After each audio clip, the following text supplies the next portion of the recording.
আজকে আমি আস্তা ইলিশ ভাজা আর পোলাও রান্না করব, সাদা পোলাও। বন্ধুরা, ইলিশ মাছটা আমি সুন্দর করে কেটে নিচ্ছি।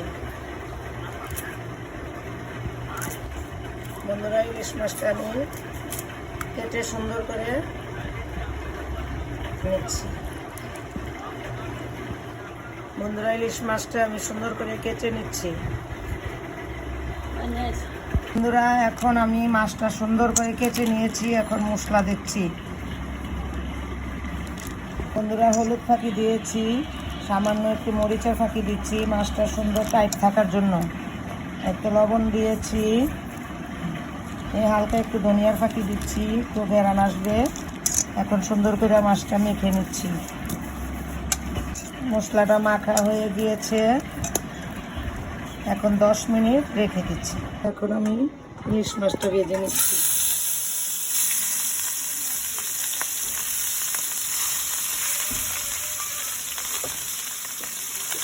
ইলিশ মাছটা আমার ভাজা হয়ে গিয়েছে, এখন তুলে নিচ্ছি। এখন ইলিশ মাছের সাথে পেঁয়াজ ভেজে নিচ্ছি।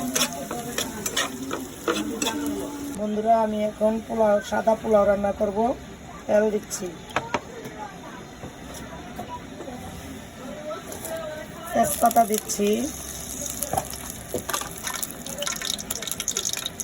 গরম মশলা দিচ্ছি,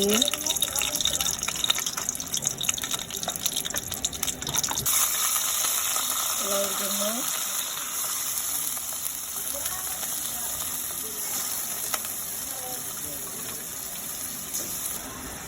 এখন নাড়া দিচ্ছি।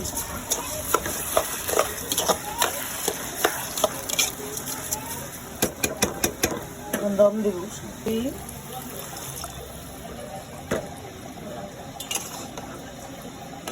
শেষ হয়েছে, এখন আমি দমে দিচ্ছি। বলক আসলেই দমে দিয়ে দেব।